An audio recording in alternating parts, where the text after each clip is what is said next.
السلام علیکم عزیز دوستو، تحقیق و جستجو کی قسط نمبر 47 لے کر بندہ آپ کی خدمت میں حاضر ہے۔ خدا ہی خوشگوار حیرتوں کا عظیم ترین سیلاب اور منبع ہے جو تخلیق کائنات کا مالک ہے۔ اس نے کائنات تخلیق کی، مخلوق بنائی اور خود کو پھر کائنات سے ماورا لامتناہی پرتوں میں چھپا لیا اور مخلوق کو حیرت زدہ کر کے اپنے قدرت کی نشانیاں دے کر مخلوق کو کہا کہ کائنات پر غور کرو اور تلاش کرو کہ ہم نے اپنے قدرت کے ثبوت کہاں کہاں آشکار کیے ہیں۔ یہی مقصد تخلیق کائنات ہے۔ ایک روایت کے مطابق کائنات پر ایک لمحے کا غور 60 سالہ عبادت کے برابر ہے۔ کائنات پر غور و فکر کا اتنا بڑا اجر عظیم اس بات پر دلالت کرتا ہے کہ خدا کے پیش نظر کائنات کی تخلیق کا مقصد اپنی مخلوق پر اپنے وجود کو آشکار کرنا ہے۔ خدا کی نشانیاں ہر طرف موجود ہیں۔ خدا نے اپنی نشانیاں دینے کے ساتھ ساتھ انسان کو ایک غالب قوت سے بھی نوازا ہے، اور یہ غالب قوت عقل و شعور ہی ہے جس کو بروئے کار لا کر انسان محیر العقول کارنامے سر انجام دیتا ہے۔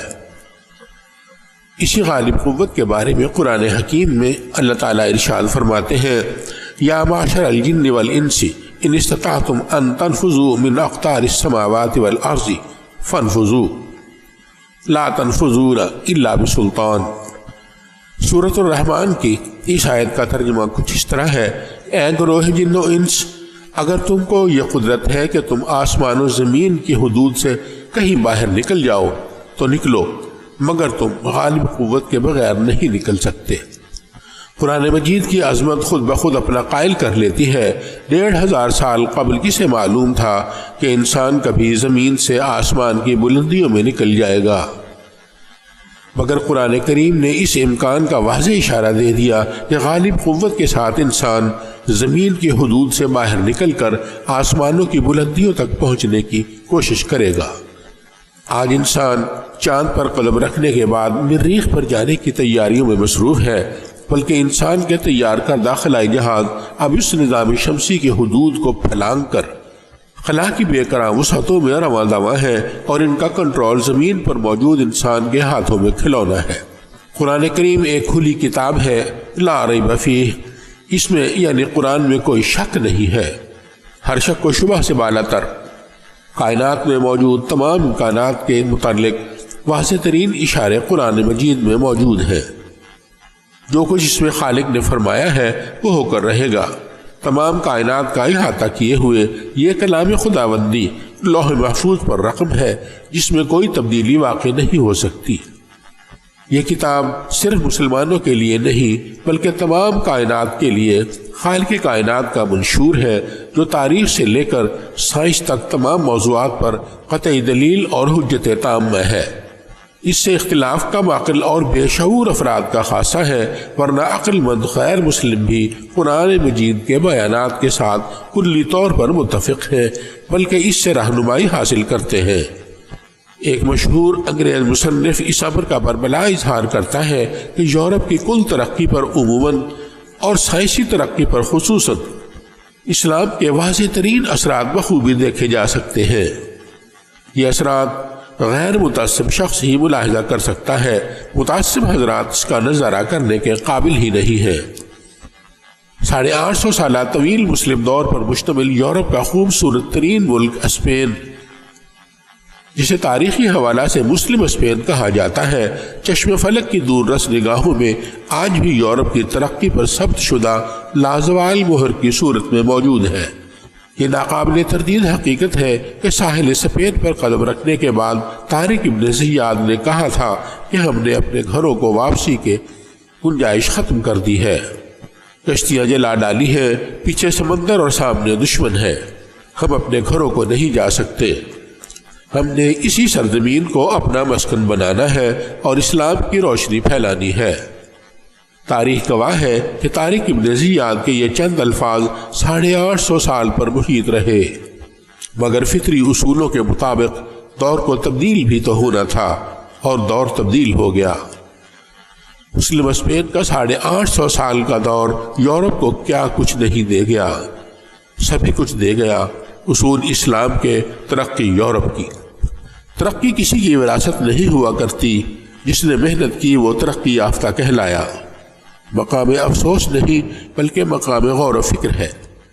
ہم نے یہ سوچنا ہے کہ ہم نے کہاں کہاں غلطیاں کی ہیں، ہم نے اسلام کے کن اصولوں پر عمل کیا اور کن اصولوں کو ہاتھ سے گنوا بیٹھے۔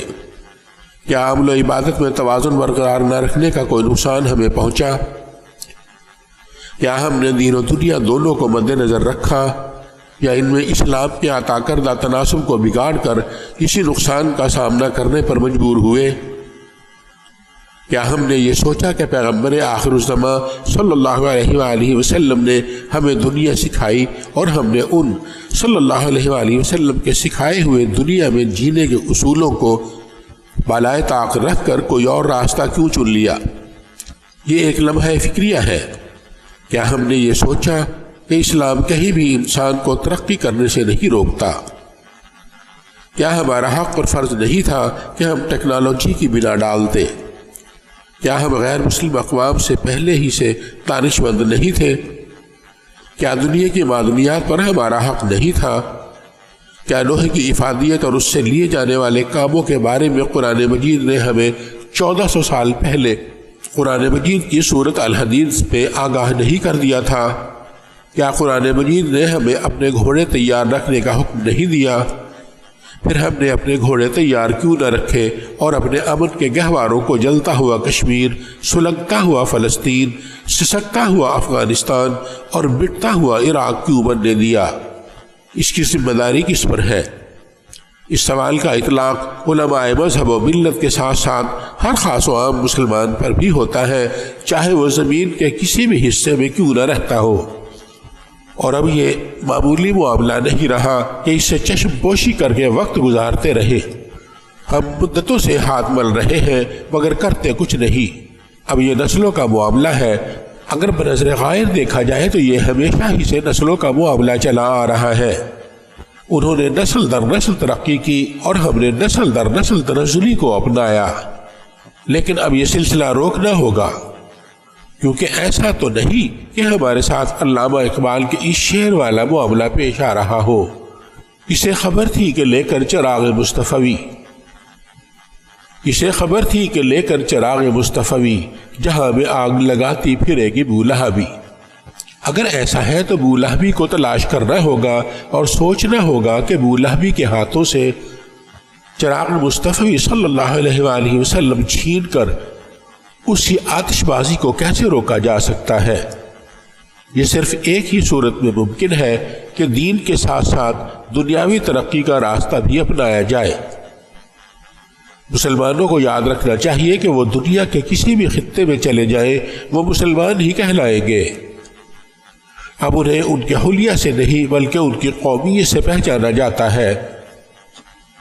اگر مسلمانوں نے دنیاوی ترقی میں اپنا حصہ نہ بٹایا تو ان پر زمین تنگ کر دینے کے بعد ان کا وجود بھی مٹا دیا جائے گا، مگر یہ کسی مسلمان کو گوارا نہیں ہونا چاہیے۔ عزیز دوستو، تحقیق و جستجو کی قسط نمبر 47 یہاں پر ختم ہوئی۔ انشاءاللہ جلد ہی مزید اقساط کے ساتھ آپ کی خدمت میں حاضر ہوگے۔ تب تک کے لیے اجازت دیجیے، اپنا خیال رکھیے گا۔ اللہ حافظ۔